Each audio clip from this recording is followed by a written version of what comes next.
আল্লাহ পাক আজকে আপনাকে হয়তো 1 কোটি টাকা দিয়েছেন, কালকে আল্লাহ না করুক 1000 টাকার জন্য মানুষের কাছে হাত পাততে বাধ্য করতে পারেন আল্লাহ পাক। এমনও কিন্তু দিন আসতে পারে, দিন সবার সবসময় সমান থাকে না। আজকে আপনার কাছে 1 কোটি টাকা আছে, কিছু মনে হচ্ছে না, কালকে কে জানে আল্লাহ না করুক যে 1000 টাকা কারো কাছে চাইতে হচ্ছে, 1000 টাকার জন্য ঠকে গেছেন, হতে পারে না? তো রিজিককে মানুষ তাজিম না করলে রিজিক দূরে চলে যায়। দুটো বিষয় খেয়াল রাখবেন, দুটো বিষয়। এক হচ্ছে মাঝে মাঝে মনের মধ্যে কিছু আমল করার ইচ্ছা আসে না? মনে হলো যে আচ্ছা একটু 10টা আয়াত পড়ি, মনে আসে না মাঝে মাঝে? এমন মনে হয় না? ওই সময় এই যে মনের মধ্যে যে এই ইরাদাটা জাগ্রত হওয়া, এটাকে আমরা বলি ওয়ারিদ। অন্য ভাষায় আপনি বলতে পারেন মেহমান। কি বলতে পারেন? এটা আল্লাহর পক্ষ থেকে আপনার কলবের মধ্যে মেহমান হিসেবে এসেছে। এখন আপনি যদি আমলটা করেন, সেই মেহমান বারবার আপনার কলবে আসবে। যদি আপনি ওই সময় আমলটা না করেন, মেহমান চলে যাবে, মেহমান অসম্মানিত হলে পরে আর আসবে না।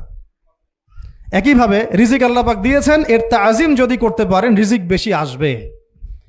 রিজিকের তাজিম সম্মান করতে না পারলে রিজিক আসবে না, বেশি কমে যাবে।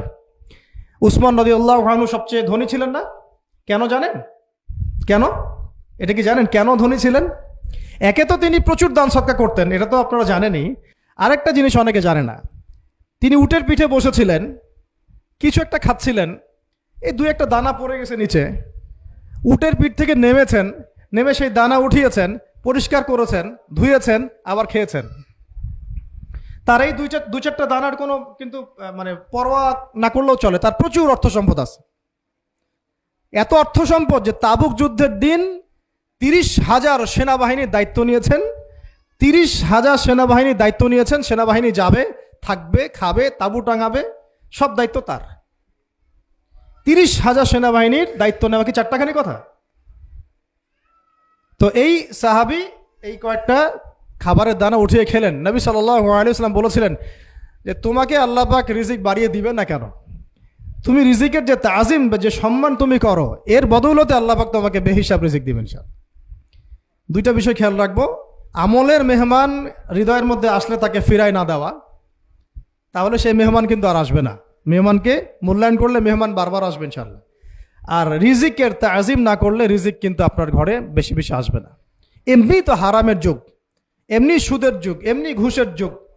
অলমোস্ট এভরি ফ্যামিলি সুদখোর এখন, অলমোস্ট এভরি ফ্যামিলি।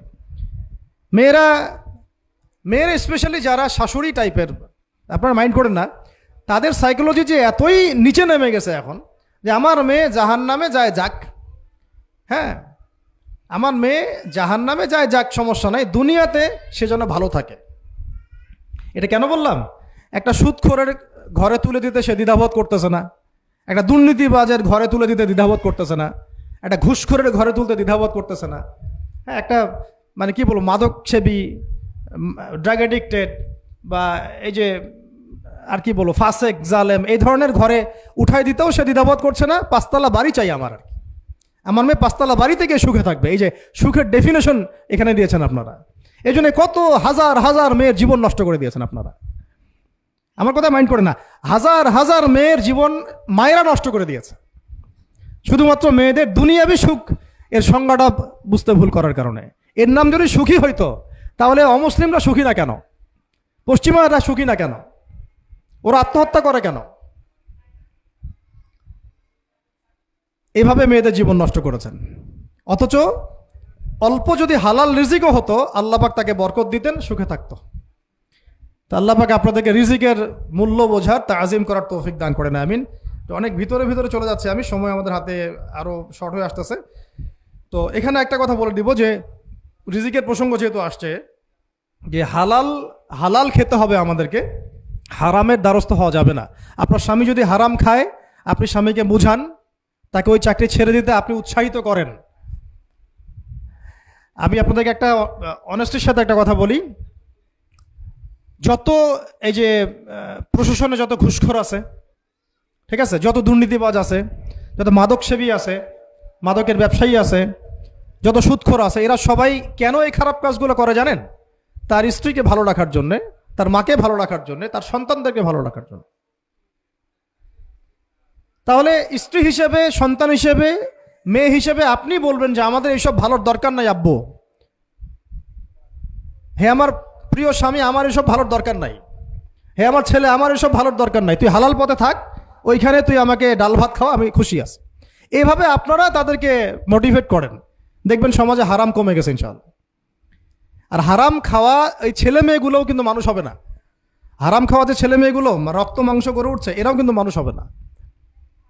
আল্লাহ পাক আমাদেরকে হালাল খাওয়ার তৌফিক দান করেন, এবং হালালের জন্য আপনাদের ভূমিকা অনেক বেশি। আমরা উত্তরবঙ্গ সহ দেশের বিভিন্ন জায়গায় সফর করে যেটা দেখেছি, যত সুদী এনজিও আছে না, এনজিওগুলোর মধ্যে মহিলাদের নামই বেশি, জানেন? মহিলাদের নাম বেশি সুদী এনজিওতে। তো এই দাওয়াতগুলো আমরা মা বোনদেরকে দিতে চাই যে কোন অবস্থাতে যেন হারাম রিজিকের দিকে আপনারা না ধাবিত হন, এবং রিজিকে তাজিম করেন, পরিবারের মধ্যে হৃদ্যতা ভালোবাসা বজায় রাখেন, একে অপরকে বিশ্বাস সম্মান এবং শ্রদ্ধা করেন। ইনশাআল্লাহ তাআলা আপনাদের পরিবারও সুখী হবে, রিজিকও সুন্দর হবে, এবং রিজিকে বরকত হবে ইনশাআল্লাহ। এরপরে আমি আর দু একটা পয়েন্ট নোট করেছি, বলে শেষ করে দিচ্ছি যে এটা স্পেশালি আমি আমাদের ওইসব দিনই বোনদেরকে বলতে চাচ্ছি যে বোনেরা এখনো বিয়ে শাদী করেন নাই। সেটা হচ্ছে যে বিয়ে করার আগেই দিনের বেসিক লেখাপড়া শেষ করেন। এত পাগল হওয়ার দরকার নেই। চরিত্র হেফাজত হচ্ছে না, রোজা রাখেন, ঠিক আছে? দিনই পড়াশোনা আগে শেষ না করে বিয়ে করতে যায় না। বহু আলেমা যারা মাদ্রাসা লাইনের ছাত্রী ছিল, দিনই পড়াশোনা শেষ না করে বিয়ে পিড়িতে বসার কারণে কেরিয়ার ধ্বংস হয়ে গেছে। বিয়ে পরে করেন, আগে পড়াশোনাটা, তুলনামূলক পড়াশোনাটাকে শেষ করে নেন। তুলনামূলক পড়াশোনা শেষ করতে 18 থেকে 20 বছর বেশি লাগে না। যদি আপনি শুরু থেকে শুরু করেন, একদম 18 থেকে 20 বছর হতে হতে আপনার পড়াশোনা মোটামুটি শেষ হয়ে যাবে। আর যে সাবজেক্টগুলো বললাম আমি, ওইগুলোই বেসিক পড়াশোনা। এখন এটা হয়তো সবার ভাগ্যে নসিব নাও হতে পারে, সেক্ষেত্রে বিকল্প অপশন আমরা যাব। কিন্তু আগে মূলনীতি হচ্ছে একটা লেভেল পর্যন্ত পড়াশোনা করার পরেই বিয়ে করেন, কারণ বিয়ের পরে আপনার যত রেসপন্সিবিলিটি আসবে, এটা তখন পড়াশোনা মেনটেন করা এতটাও সহজ না, প্রায় অসম্ভবের পর্যায়ে পড়ে যায়। আর দু একটা বাচ্চা কাচ্চা হয়ে গেলে তো তখন আর কোনো কথাই নাই। তাহলে আপনারা কি আমাদেরকে আয়েশা রাদিয়াল্লাহু আনহার মতো একটা প্রজন্ম দিতে পারবেন না? যদি এটা আপনাদের উদ্দেশ্য হয়, সেক্ষেত্রে কি পড়াশোনা শুরু থেকে করা উচিত না? এখন এই সুযোগটা আমাদের সব বোনদের সামনে হয়তো থাকে না, এই জন্য আমরা বললাম যে বিকল্প অপশনগুলোতে আপনারা দিন শেখার চেষ্টা করেন। আর এরপরে যখন বিয়ে করবেন, পড়াশোনা মোটামুটি শেষ হয়েছে, বিয়ে করবেন, এখন 18-20 বছর বয়স হয়ে গেছে, এখন আল্লাহর ওয়াস্তে দুনিয়াবি বিষয়কে সর্বোচ্চ অগ্রাধিকার দিয়েন না। আজীবন পস্তাবেন, এবং একবার পস্তানো শুরু করলে এই পস্তানো আজীবনও শেষ হবে না। তখন মেইল করে মেসেজ করে কোনো লাভ হবে না, কারণ আপনি বিয়ের আগে দিনকে প্রাধান্য দেন নাই, বরং দুনিয়াকে প্রাধান্য দিয়েছিলেন। আপনি বিয়ের আগে দিনকে প্রাধান্য দেন নাই, বরং দুনিয়াকে প্রাধান্য দিয়েছেন। যখন আপনি সবসময় পরকালকে, আল্লাহকে, তার রাসূলকে প্রাধান্য দিবেন, দিনকে প্রাধান্য দিবেন, দুনিয়া আল্লাহই গুছিয়ে দিবেন। আর যখন আপনি দুনিয়াকে সর্বোচ্চ অগ্রাধিকার দিবেন, দিন আপনার কাছ থেকে দূরে সরে যাবে। দিনের একটা গায়রত আছে, একটা ব্যক্তিত্ব, দিনের একটা স্বতন্ত্র গায়রত আছে, সে সবার কাছে ধরা দেয় না। যে তাকে মূল্যায়ন করে তার কাছেই দিন আসে, যে তাকে মূল্যায়ন করে না তার কাছে দিন আসে না। তো দিনদার ছেলেকে প্রাধান্য না দিয়ে বিয়ে করতে যায় না, জীবনটা ধ্বংস হয়ে যাবে। হ্যাঁ, আমি বলছি না দিনদার ছেলে মাদ্রাসাতেই থাকে না, ইঞ্জিনিয়ার লাইনেও থাকতে পারে, ডক্টরও হতে পারে, ইঞ্জিনিয়ারও হতে পারে, কিন্তু এটা বাহ্যিকভাবে এটাকে জাস্টিফাই করাটাও ডিফিকাল্ট। কিছু কিছু ক্রাইটেরিয়া দেখে আপনি একটু আন্দাজ করতে পারেন, পুরোপুরি হয়তো কখনোই বুঝতে পারবেন না। সেটা হচ্ছে দিনের প্রতি তার ফিকির কেমন, দিন নিয়ে তার কাজ কেমন, তার লাইফস্টাইল কেমন, তার পরিবার কেমন, কোন পরিবেশে সে বড় হয়ে উঠেছে, তার একাডেমিক্যাল সার্টিফিকেট কেমন, তারপরে তার দাওয়াতের মেহনতে অ্যাক্টিভিটিস আছে কিনা, বা ব্যবসা হালাল কিনা, বা চাকরিটা হালাল কিনা, নামাজ ঠিক আছে কিনা, তার মধ্যে সুন্নাহ আছে কিনা। এগুলো কিছু কিছু বাহ্যিক সাইন, যেগুলো দেখে আমরা একটা আইডিয়া নিতে পারি। তারপরে বলবো যে এখানে 100% আপনি এনশিওর হতে পারবেন না, ওইটা আল্লাহ পাকের হাতে। তো ওইটাও যদি এনশিওর করতে চান, তাহলে কি করতে হবে? তাহলে নিজেকে দিনদার হতে হবে। আমি নিজে যদি ভালো দিনদার হই, তাহলে ইনশাআল্লাহ আল্লাহ পাক আমাকে দিনদার স্ত্রী দিবেন। নিজে দিনদার না, তাহলে কি রেডিমেড দিনদার ছেলে আসবে? কখনই আসবে না। দোয়া করতে হবে, রব্বানা হাব লানা মিন আজওয়াজিনা ওয়া যুররিয়াতিনা কুররাতা আয়ুন ওয়াজআলনা লিল মুত্তাকিনা ইমামা। দোয়া করতে হবে যে রব্বি হাবলি মিনাস সালিহিন, রব্বি হাবলি মিন লাদুনকা যুররিয়াতান তাইয়্যিবা ইন্নাকা সামিউদ দুআ। এই বিষয়গুলো দিকে খেয়াল রাখবেন। আর শরীয়তের মেজাজ মাথায় রাখা। শরীয়তের মেজাজের কথাটা আজকে এই জন্য বলছি যে আমরা আমাদের দেশে যে প্রবলেমটা দেখি, ইসলামের পূর্ণাঙ্গ বিষয়গুলো মানুষ মাথায় রাখতে চায় না। ইসলামে যেমন নামাজ, রোজা, হজ, যাকাত আছে, ইসলামে কিন্তু দাওয়াত, তাবলিগ, জিহাদও আছে, তাই না? ইসলামে কিন্তু শরিয়া আইনও আছে, হুদুদ, কেসাস আছে, ইত্যাদি আছে। আমাদের সমাজে দেখেন নামাজ শব্দ পরিচিত কিন্তু কেসাস শব্দ পরিচিত না। কেসাস মানে কয়জন জানেন যে কেসাস শব্দ অর্থ কি? অনেকেই জানে না। কিন্তু কেসাস একটা কোরআনের একটা ফান্ডামেন্টাল বিধান যে কেউ যদি আপনার চুরি করে হাত কেটে ফেলতে হয়, কেউ যদি ব্যভিচার করে বেত্রাঘাত করতে হয়, বিবাহিত হলে রজম করতে হয়, কেউ যদি মোরতাদ হয় তারও মৃত্যুদণ্ড শাস্তি আছে, কেউ শাতেমে রাসূলকে গালি দিয়েছে তারও মৃত্যুদণ্ড আছে। এরকম অনেক বিধান আছে, হুদুদ এবং কিসাস আছে। হত্যার বদলে হত্যা, চোখের বদলে চোখ, জানের বদলে জান। আমাদের সমাজে এগুলো পরিচিত না। নামাজ পরিচিত কিন্তু, তাসবিহ তাহলিল পরিচিত, ঠিক আছে? এরকমই সমাজেও বহু বিবাহ এটা অপরিচিত। হ্যাঁ, আপনি একটা বিয়ে করে বাইরে 4টা 5টা 6টা মেয়ের সাথে খারাপ সম্পর্ক করলে সমাজ এটাকে প্রমোট করে, এটাকে কাছে আসার গল্প নাম দেয় আর কি। কিন্তু একটা মেয়ের পুরো জীবনের রেসপন্সিবিলিটি আপনি নেবেন হালালভাবে, তখন সমাজ আপনাকে বাঁকা চোখে দেখবে এবং বিতর্কিত করবে। তো আমরা এখনও ওই ইসলামের ওই মেজাজে যাইতে পারি নাই। আমার মেয়েকে বড় করার সময় এটা তার মাথায় ছোট থেকে দেওয়া উচিত যে হ্যাঁ, ইসলামে কিন্তু বহু বিবাহের ব্যাপারও আছে, ওকে ওইভাবেই ওই মেজাজেই বড় করা উচিত। এখানে আরেকটা প্রশ্ন আসতে পারে যে এটা তো ঐচ্ছিক।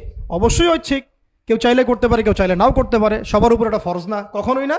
এবং এটাকে আমরা বড় বড় স্কেলে এটাই সুন্নত এটাও বলতে পারবো না। ওইটা একটা নির্দিষ্ট প্রেক্ষাপটে অ্যাপ্লাই করার বিষয় ছিল। যেমন উহুদের যুদ্ধ হয়ে গেছে, অনেক মেয়ে এতিম হয়ে গেছে, এখন এই মেয়েগুলো দায়িত্ব কে নিবে? বহু বিবাহের ব্যাপারটাতে আসলো তখন সূরা নিসার আয়াত যে তোমরা এখন পছন্দ হলে মাসনা সুলাসা রুবা করতে পারো। এটা কাউকে ফরজ করা হয় নাই, কারো উপরে ফরজ করা হয় নাই। যার সামর্থ্য আছে তোমরা করতে পারো, খালাস। ওই মেয়েগুলোর দায়িত্ব নিয়ে নেওয়া হলো রাষ্ট্রীয়ভাবে, এবং তারা সম্ভ্রম পেল, সম্মান পেল, গার্ডিয়ানশিপ পেল, তাদের সমস্ত অধিকার ফিরে পেল। এটা ইসলামের একটা বিধান আছে। একেবারে এটাকে বাদ দিয়ে এটাকে অস্বীকার করা, কুফরি করলে কিন্তু কোরআনের সাথে আপনার কুফরি হয়ে যাবে। আপনার নিজস্ব রুচিবোধ থাকতে পারে যে আমি এটাকে পছন্দ করি না, সেটা আপনার ডিসিশন, এটা কোনো সমস্যার কিছু নাই। এমনকি ইসলাম আপনাদেরকে বলেছে যে মেয়ের অনুমতি ছাড়া তাকে বিয়েও দেওয়া যাবে না। সবার নিজস্ব জায়গা থাকতে পারে, কিন্তু ইসলামের প্রত্যেকটা বিধানকে মাথায় রাখা যে এটা ইসলামের একটা অংশ। না হলে আমরা অনেক সামাজিক সমস্যার সমাধান দিতে পারবো না। বাংলাদেশে এখন 6 লক্ষ মেয়ে আছে যারা এতিম, অবিবাহিতা, বিধবা, আরও বেশি। আমরা রাষ্ট্রীয়ভাবে তাদের কোনো ব্যবস্থা করতে পারবো না, সম্ভব না। তো এইখানে মেয়েদেরকে, যেহেতু মেয়েদের মধ্যে আমি কথাগুলো বলছি, এই জন্য আমি এই কথাটা টাচ করলাম যে ইসলামের পূর্ণাঙ্গ বিষয়গুলো আমাদের মাথার মধ্যে রাখা, যে আমাদের যেন এমন কোনো বিষয়কে অস্বীকার করে না বসে যেটা আবার আমাকে ইমান থেকে বের করে দিবে। আমার নিজের আমল না হতে পারে, আমি নিজে সেটা পছন্দ না করতে পারি, বা আমার মতামত থাকতে পারে, সেটা আলাদা ইস্যুস। কিন্তু ইসলামের বিধানগুলোকে আমরা কোনোভাবে যেন ডিনাই করতে না যাই, এটা আমাদের মাথায় রাখতে হবে। আর এটা সমাজের কল্যাণের জন্যই আল্লাহ রাব্বুল আলামিনের পক্ষ থেকে একটা এখতিয়ার দেওয়া হয়েছে। আর 2টা বিষয় বলে শেষ করে দিচ্ছি, সেটা হচ্ছে ওই যে ইলমের কথা বলেছিলাম শুরুতে, এর সাথে আমি আমার ব্যক্তিগত জীবন থেকে বলছি। আর 3টা জিনিস ইলমের সাথে খুব বেশি কানেক্টেড, এটা মাথায় রাখবেন। একটা হচ্ছে আদব। একটা কি? আদব। আদব রক্ষা করতে না পারলে ইলম অর্জন করতে পারবেন না। তাই আদব রক্ষা করার জন্য আমাদেরকে ওই জেনারেল লাইনে পড়াশোনার মেজাজটা ত্যাগ করে আসতে হবে। আমরা ওইখানে যে মেজাজে পড়াশোনা করি, ওই মেজাজটা আমাদেরকে একটু কর্পোরেট হতে শেখায়। মানে আমি বেতন দিয়েছি 500 টাকা, আমি 500 টাকার ক্লাস পাইলাম না কেন, তাই না? মেজাজটা এরকম আর কি। অথচ এখানে ওস্তাদের দোয়া নেওয়ার জন্য আমাদেরকে সিরিয়ালে দাঁড়িয়ে থাকতে হবে। এটা হচ্ছে এই প্ল্যাটফর্ম, এটা হচ্ছে ওই অন্য জায়গা। এখানে একজন নবী হয়েও মুসা আলাইহিস সালাম যুগের পর যুগ হাঁটছেন এমন একজন ব্যক্তির সাক্ষাতের জন্য যিনি তার চেয়ে বেশি জ্ঞানী। তার নাম খিদর আলাইহিস সালাম, যিনি তাকে সাথে নিতে চাচ্ছেন না। তিনি বলছেন যে ইন্নাকা লান তাস্তাতিআ মাইয়া সাবরা, তুমি তো আমার সাথে ধৈর্য ধরতে পারবে না। কিন্তু মুসা আলাইহিস সালাম তারপরও চললেন, বারবার প্রশ্ন করলেন, কিন্তু শেষ পর্যন্ত সম্পর্ক কিন্তু নচ্ছেদ হয়ে গেল। মনে আছে কি? হাদিস সূরা কাহফের কথা বলছি। তো এটা হচ্ছে এই ইলমের জায়গাটা এমন একটা ইলমের জায়গা যেখানে আদব রক্ষা না করলে ইলম পাওয়া যাবে না। আরেকটা বিষয় হচ্ছে তাসকিয়া, ইলম অর্জন করে ওস্তাদের কাছ থেকে দোয়া নেওয়া এবং আত্মশুদ্ধি অর্জন করা। মনের মধ্যে কোনো হিংসা না রাখা। আমাদের সবার এখন মনের মধ্যে যে হিংসা দিয়ে ভর্তি, হিংসাগুলোকে ছেড়ে দেন, মন বড় করে ফেলেন, আল্লাহর জন্য ছেড়ে দেন, হিংসা ত্যাগ করেন, গীবত করা বন্ধ করে দেন, অপবাদ দেয়া তো একেবারেই নিষেধ। পরশ্রী কাতরতা ছেড়ে দেন, মনটাকে একদম খালেস করে রাখেন। একদম সাহাবী সম্পর্কে নবীজি বলছেন, এই যে এখন যে সাহাবী ঢুকবে মসজিদে ও জান্নাতি, সবাই আগ্রহ নিয়ে বসে আছে, কে এসে ঢুকলেন জান্নাতি। পরের দিনও সেম কথা, এখন যে ঢুকবে সে জান্নাতি। সেম সাহাবী ঢুকলেন, পরের দিনও সেম কথা, এখন যে ঢুকবে সে জান্নাতি। সেম সাহাবী ঢুকলেন। এবার একজন সাহাবী কৌশল করে তার বাসায় গেলেন, দেখি তো কি আমল করে সে। তো দেখলেন তো রাত্রেবেলা তাহাজ্জুদে উঠতেছে না, এশার নামাজ পড়ে ঘুমায় গেছে, ফজরের নামাজে উঠলো। 3 দিন থাকলেন, 3 দিন সেম সেম। তখন তিনি বললেন, আচ্ছা ভাই, তোমার ব্যাপারে নবীজি এরকম মন্তব্য করেছেন, তোমাকে তো এমন কোনো খাস আমল করতে দেখলাম না। তো তিনি বলছেন, আচ্ছা একটা বিষয় হতে পারে, আমি অত বেশি আমল হয়তো করি না, কিন্তু আমি যখন ঘুমাতে যাই আমি সবাইকে মাফ করে দিয়ে ঘুমাই। মন ফ্রেশ, মনটা থেকে সব বের করে দেওয়া, এটা তাসকিয়া, এটা ইলমের সাথে সম্পৃক্ত। আল্লাহ পাক আমরা সবাইকে এই বিষয়গুলো বোঝার তৌফিক দান করেন, আমিন। আর এরপরে আমি বলবো যে সন্তান প্রতিপালনে যত্নশীল হন, কারণ এরপরে তো আমাদের অ্যাসেট তারাই। এবং মেয়েদেরকে আমি বলবো যে আপনারা বেশি বেশি সন্তান নেবেন। কে শিখাইছে একটা বাচ্চা নিতে হবে, 2টা বাচ্চা নিতে হবে? এগুলো বোগাস কথাবার্তা পশ্চিমারা শিখাইছে। আর নবী সাল্লাল্লাহু আলাইহি ওয়াসাল্লাম কি বলেছেন? আমি সেই নারীদেরকে নিয়ে গর্ব করব যেই নারীরা বেশি বেশি সন্তান জন্ম দিতে পারে। আমি আমার উম্মতের সংখ্যা নিয়ে গর্ব করব। হ্যাঁ, সবার ফিজিক্যাল কন্ডিশন এক না হতে পারে, কিন্তু এই মানসিকতাটা ত্যাগ করতে হবে যে আমার একটাই, 2টি সন্তানের বেশি নয়, একটি হলে আরো ভালো হয়। এইসব পশ্চিমা তন্ত্রমন্ত্র বন্ধ করতে হবে, ঠিক আছে? এরপরে বলবো যে মিডিয়া দিয়ে, আচ্ছা, এই সন্তান প্রতিপালনের ক্ষেত্রে একটা কথা বলে দেই যে প্যারেন্টিং এর অনেক বই বাজারে বের হয়েছে, প্যারেন্টিং টিপস আছে। এই প্যারেন্টিংটা নিয়ে আলাদা ইনশাল্লাহ একদিন সেশন করবো, এখানে অনেক কথা বলার আছে। সন্তান প্রতিপালন একটা শিল্প, সন্তান প্রতিপালনটা একটা শিল্প, খুব ধৈর্যের কাজ, সবরের কাজ, লেগে থাকার কাজ। সন্তানকে সময় দেওয়া, ওর খাবারের দিকে খেয়াল রাখা, ওর মানসিকতার দিকে খেয়াল রাখা, ওর ফিজিক্যাল অ্যাক্টিভিটিস দিকে খেয়াল রাখা, ওর মানে আত্মা দূষিত হয়ে যাচ্ছে কিনা এটা খেয়াল রাখা, ওর ভালো একাডেমিক পরিবেশ নিশ্চিত করা, ভালো ওস্তাদ দেওয়া, ওর সাথে মেশা, ওকে আদর করা, অনেক কিছু আছে। এটা নিয়ে ইনশাল্লাহ আমরা একদিন আরেকটা সেশন করবো ইনশাল্লাহ। তো সন্তান প্রতিপালনের সাথে আমি বলবো যে প্রচলিত যে মিডিয়াগুলো, এই জি বাংলা, স্টার জলসা, এই যে পিছনে লেখা আছে যে অপসংস্কৃতি, এক কথায় বিজাতীয় অপসংস্কৃতি, এই মিডিয়াগুলো বাসা থেকে বন্ধ করে দেন। বা একেবারে টেলিভিশনের দরকার নেই বাসায়। অনলাইনে আমরাও কিছু কিছু ক্ষেত্রে আসলে আমরাও অনলাইনের মধ্যে ডুবে গেছি। আমি নিজেও ফিকির করছি, চেষ্টা করছি এখান থেকে বের হওয়ার জন্য। আপনারাও বের হন, মানে প্র্যাকটিক্যাল জীবনে আসেন। এটা একটা ভার্চুয়াল জগৎ, এখান থেকে আমরা যা দেখি এটা আমাদের মাথার মধ্যে প্রভাব বিস্তার করে। বহু সামাজিক ঘটনা এবং পারিবারিক অঘটন এই ফেসবুক, ইউটিউব থেকে হচ্ছে। এই কন্টেন্টগুলো দেখা আমাদেরকে বন্ধ করতে, বাস্তবতার সাথে এগুলো কোনো সম্পর্ক নাই। আমাদের কিতাব পড়ার অভ্যাস বেশি করে বাড়াতে হবে, ওস্তাদদের সহবতে যাওয়া, আমল করা, কান্নাকাটি করা, দোয়া করা, ইস্তেগফার করা, আল্লাহর সাথে কানেকশন। আল্লাহ পাক আমাদেরকে মিডিয়ার এই রং ঢং বলি আমি, মিডিয়ার এই রং ঢংগুলো ত্যাগ করতে হবে। মিডিয়া একটা কিছু দেখলে আমাকে কেন কিনতে হবে? কেন আমি একটা মিডিয়াতে দেখলাম যে এরকম একটা নতুন অর্নামেন্টস আসছে, আমাকেই কেন কিনতে হবে? কেন আমি ওইটার জন্য আবার বাসায় চাপ দিব? কেন ওইটা আমি আমার পরিবারে ফাসাদ সৃষ্টি করার কারণ হবে? প্রয়োজন নাই। আর আমাদের মানে মাদ্রাসার মেয়েদেরকেও এসব থেকে দূরে রাখতে হবে, মিডিয়া থেকে দূরে রাখতে হবে। মানে সব মিডিয়া উপকারী না, বরং মিডিয়ার মধ্যে 99%ই ইসলামিক মিডিয়া না। যদি এটা হতো যে সব এর মধ্যে অ্যাটলিস্ট 10% ইসলামিক মিডিয়া, তাহলে বলতাম ওগুলো অ্যাটলিস্ট দেখেন। কিন্তু এখানে কিন্তু সেই সুযোগটাও পাচ্ছেন না। খুব কম মিডিয়া আমাদেরকে প্রকৃত বিষয়টা শেখায় এবং সত্যের কাছাকাছি নিয়ে আসে। বেশিরভাগ মিডিয়াই প্রতারণাপূর্ণ এবং কর্পোরেট সেকশন, এগুলো থেকে আল্লাহ পাক আমাদেরকে দূরে থাকার তৌফিক দান করেন। এবং এই কালচারগুলো ছেড়ে দেন। হিন্দুদের কালচারের সাথে আমাদের কি সম্পর্ক? আমরা মুসলিম, আমরা মুহাম্মদ সাল্লাল্লাহু আলাইহি ওয়াসাল্লামের উম্মাহ। আমাদের সাথে মুশরিকদের কি সম্পর্ক? আমাদের সাথে ইহুদিদের কি সম্পর্ক? আমাদের সাথে খ্রিস্টানদের কি সম্পর্ক থাকতে পারে? আমরা কেন ওদের সংস্কৃতি গ্রহণ করব? কিসের জন্মদিন, কিসের মৃত্যু দিবস, হ্যাঁ, কিসের এসব গায়ে হলুদ, কিসের এসব বৌভাত, এগুলো কি? এগুলোর সাথে আমাদের কি সম্পর্ক? আমাদের সাথে সম্পর্ক হচ্ছে হিজাবের, সালাতের, তাসবির, সিজদার, জায়নামাজের, আতরের, খুশবুর, মিসওয়াকের। আমাদের সাথে এগুলোর সম্পর্ক। আমাদের সাথে সম্পর্ক হিজাবের। আমাদের সাথে সম্পর্ক ইসলামিক ক্যালিগ্রাফির, আমাদের সাথে সম্পর্ক কোরআনের, হাদিসের, সিরাতের, লেখাপড়ার, ইলমি পরিবেশের, তাসাউফের। এগুলো আমাদের কালচার। তো কালচার খুব ইম্পর্টেন্ট। কালচার থেকে দূরে সরে গেলে আমাদের আকীদা নষ্ট হয়ে যায়। আল্লাহ পাক আমাদেরকে আমাদের কালচার ধরে রাখার তৌফিক দান করেন।